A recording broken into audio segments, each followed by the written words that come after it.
रघुपति राघव राजा राम, पतित पावन सीताराम। रघुपति राघव राजा राम, पतित पावन सीताराम। रघुपति राघव राजा राम, पतित पावन सीताराम। रघुपति राघव रघुपति राघव राजा राम, पतित पावन सीताराम। रघुपति राघव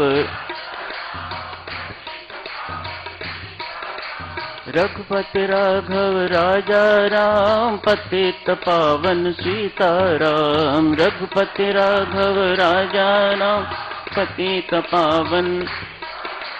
रघुपति राघव राजा राम, पतित पावन सीताराम। रघुपति राघव राजा राम, पतित पावन सीताराम। रघुपति राघव राजा राम, पतित पावन सीताराम। रघुपति राघव राजा राम, पतित पावन।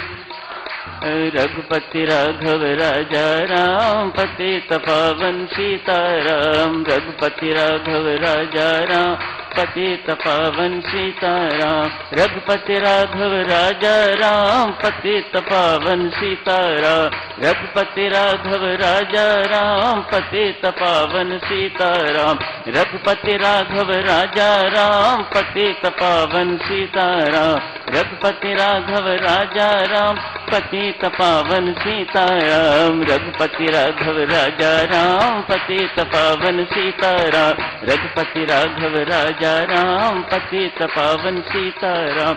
रघुपति राघव राजा राम, पतित पावन सीताराम। बहुत बहुत धन्यवाद दीपावलिया, बहुत सुंदर, शाबाश। स्वर्गीय लाला भगवान दास कत्याल, जिनके सुपुत्र हैं श्री वीरेंद्र कत्याल और बहू हैं श्रीमती मंजू कत्याल, स्वामी जी महाराज के निर्वाण के उपरांत कुछ ही दिनों के बाद उन्हें श्रद्धांजलि अर्पित करते हैं, श्रद्धा सुमन अर्पित करते हैं। उस समारोह में वह फरमाते हैं, मैं 1932 में स्वामी जी महाराज से पहली बार मिला था। 28 साल स्वामी जी महाराज की कृपा के पात्र रहे वह।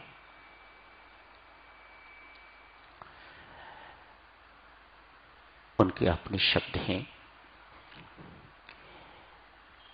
उनसे मिलन के उपरांत मेरे जीवन में बहुत परिवर्तन आए।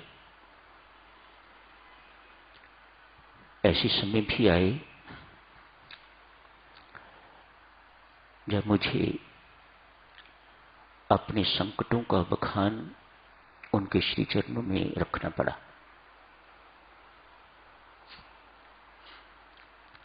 सामान्यतः साधुजनों स्वामी जी महाराज से कोई बात करने की हिम्मत नहीं करता था। लाला जी उनके अति नजदीक थे, बहुत निकट थे, अतएव अपनी चर्चा भी कर लेते थे, अपने दुखों की, संकटों की चर्चा भी कर लेते थे और कालांतर में दूसरों के दुखों की चर्चा भी कर लेते थे। हर एक को संभवतया स्वामी जी महाराज के पास जाने की हिम्मत नहीं होती थी। उनका व्यक्तित्व इस प्रकार का था। लाला जी फरमाते हैं, जब कभी अपना संकट कहा या किसी दूसरे का संकट कहा, स्वामी जी महाराज ने उत्तर में एक शब्द नहीं कहा। कभी किसी को आशीर्वाद नहीं दिया, कभी वरदान नहीं दिया, लेकिन अनुभव में ये आया संकट दिन प्रतिदिन घटना शुरू हो गया। विपदा दिन प्रतिदिन टलनी शुरू हो गई। रोग दिन प्रतिदिन खत्म होता चला गया।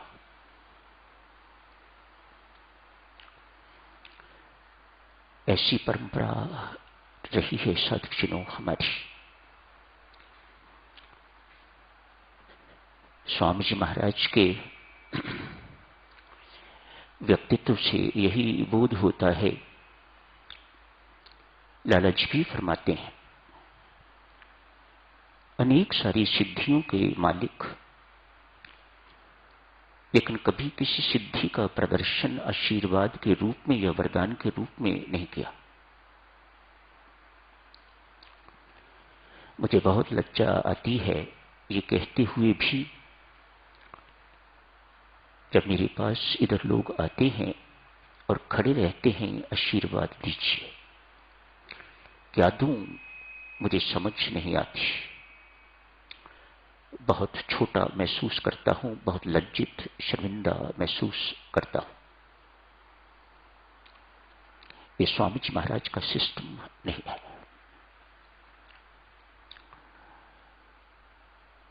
अभी गुरदासपुर से आया, बहुत सी डाक पीछे से इकट्ठी हुई थी। 2-3 दिनों में लगभग 100 चिट्ठी का जवाब देना था।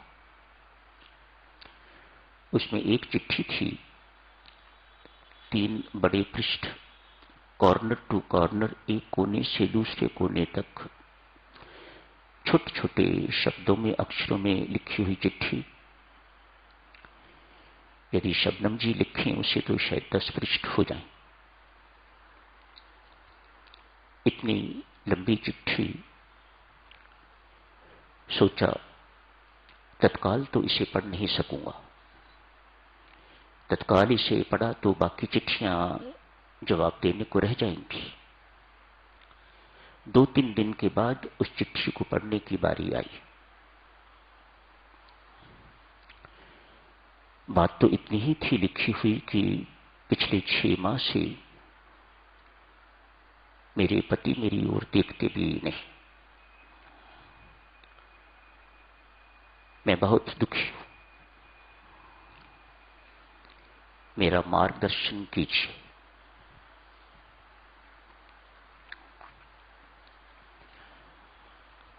चिट्ठी पढ़ने के बाद पोस्ट कार्ड पर इतना ही लिखा, देवी जितना समय तूने चिट्ठी लिखने पर लगाया है, इतना समय राम राम जपती तो कुछ पुण्य की कमाई होती। चिट्ठी पढ़वाने में इतना समय मेरा भी गया। इतने समय में अपने लिए या किसी दूसरे के लिए जाप करता तो अपने या उसके पाप नष्ट होते।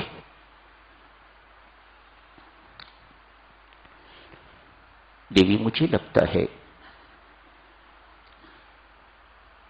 तुझे अपने आप को सुधारने की जरूरत है। आपने स्वयं लिखा है कि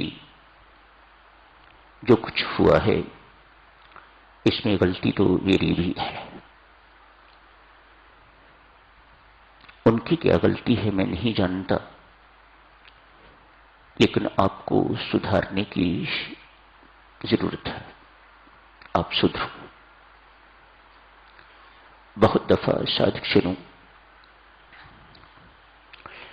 अपने आप को सुधारना बहुत कठिन बात है, इसलिए इस मार्ग को कोई अपनाता नहीं।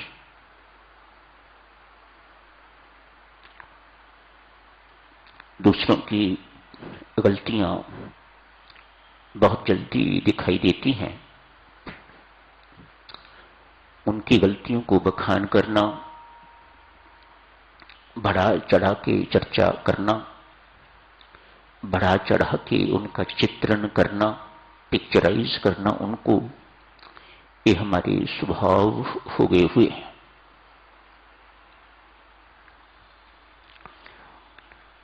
प्राय साधक मिलने वाले साधक जो बाहर खड़े होते हैं, यदि उनसे पूछा जाए कि क्या काम है, क्यों मिलना है, तो बतलाने से कतराते हैं। Who are you to ask.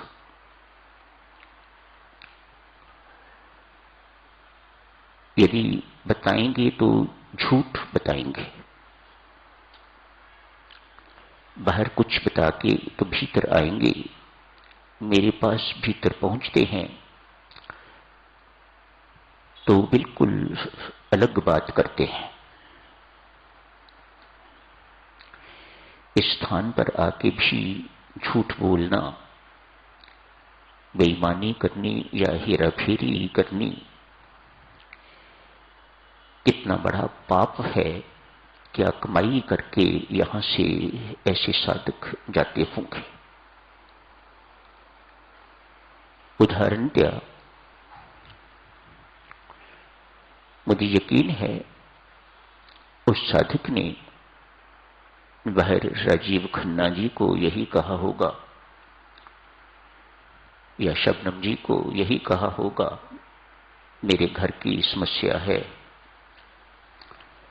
Divorce case चल रहा है। शबनम जी ने द्रवित होके अंदर जा,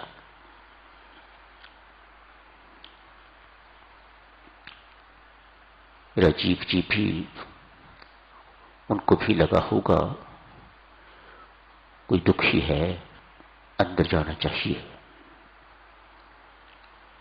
जैसे कोई अंदर दुख निवारण केंद्र बना हुआ है। मेरे पास पहुंच के क्या कहते हैं,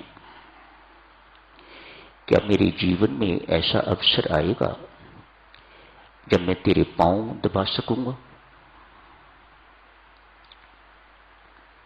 कि भाई इतनी सी बात के लिए ही आप भीतर आए हो।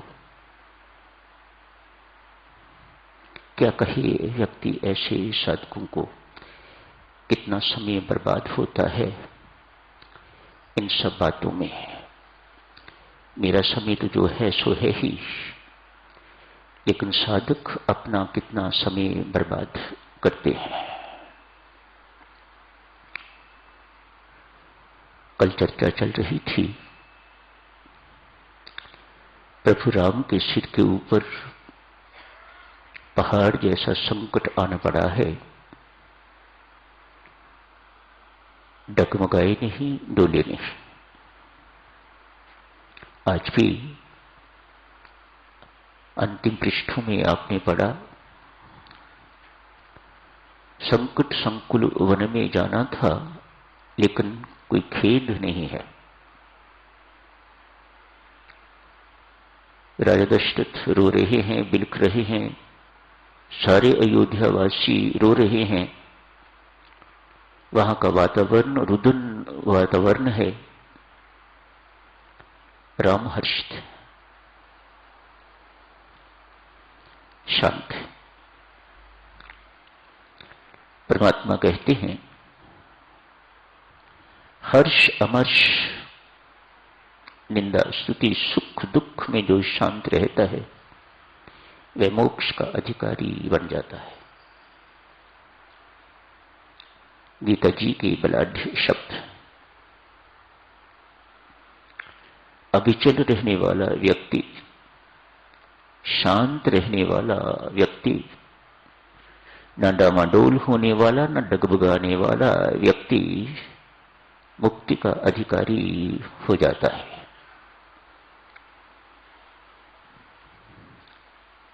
मां कुशल्या के महल में उनसे चर्चा करके कल लक्ष्मण को उपदेश दिया। मां कुशल्या की सेवा में भी कुछ शब्द कहे। वहां से विदा लेके तो सीता के महल में अर्थात अपने महल में जाती है। ऐसा स्वामी जी महाराज ने वर्णन किया हुआ है। रामचरितमानस में वर्णन आता है, इनकी आपसी चर्चा कुशल्या मां की और प्रभु राम की हो रही होती है मातेश्वरी कुशल्या के महल में, वहीं पर सीता का आगमन होता है। चर्चा चल रही थी उस वक्त, राम सीता का क्या होगा। तुम्हें बोध नहीं किस लाड प्यार से हमने उसे पाला है। हमने कभी उसे, उसके पांव कभी जमीन पर नहीं रखने दिए। दीपक की बत्ती बुझने वाली होती, सीता वहां होती तो हमने कभी उसे ये नहीं कहा कि सीते जानकी इस बत्ती को बुझा दे, शांत कर दे। हमने इतना भी कष्ट कभी उसे नहीं दिया। मैं उसे जंगल में नहीं जाने दूंगी।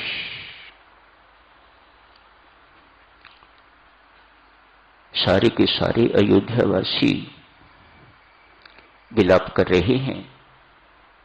तेरे वियोग में ये विलाप चलता रहेगा। हम सब रोते रहेंगे, बिलखते रहेंगे। किसी कोने में बैठी मेरी जानकी भी चुपचाप आंसू बहा रही होगी।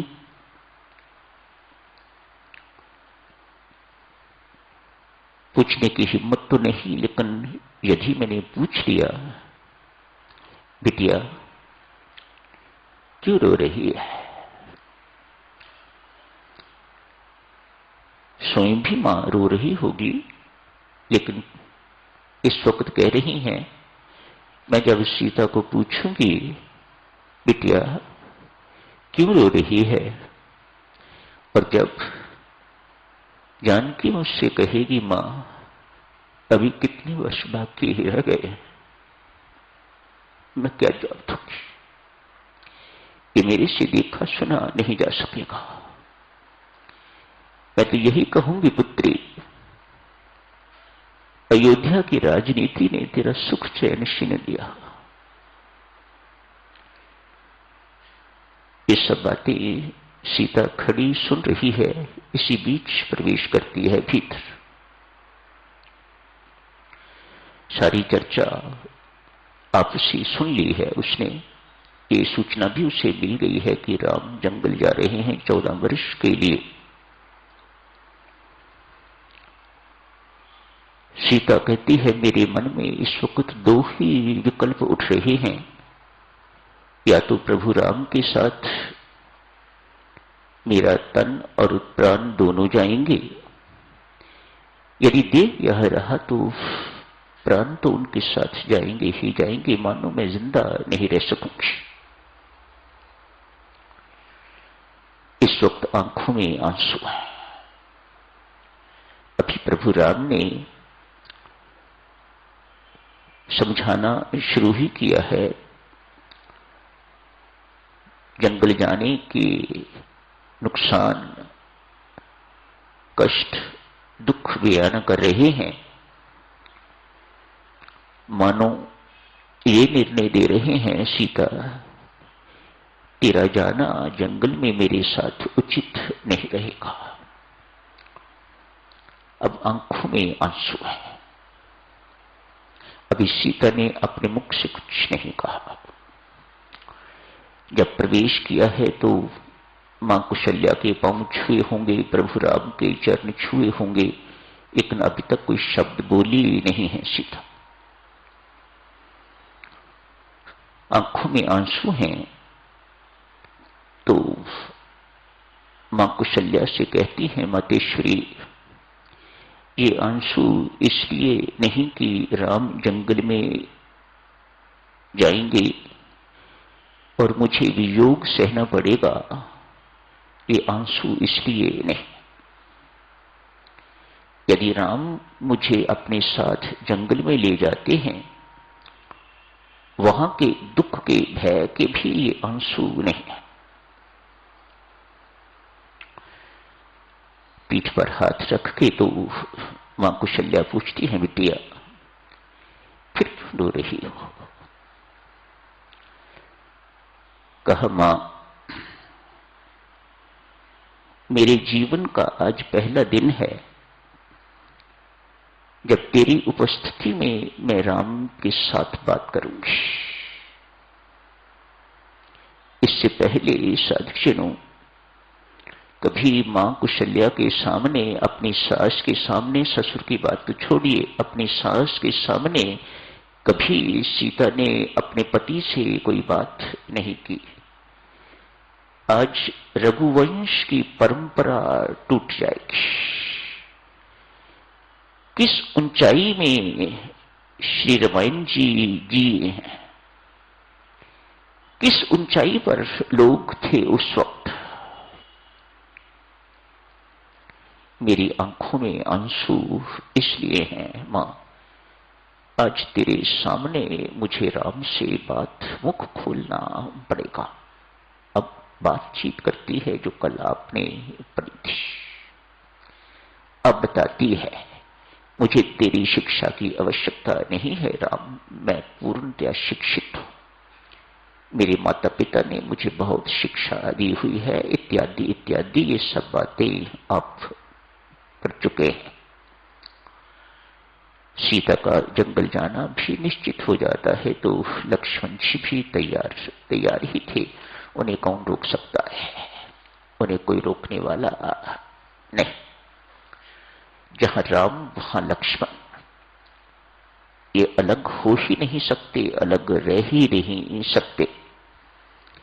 जहां ज्ञान होगा, भक्ति होगी, वहां वैराग्य भी होगा ही होगा।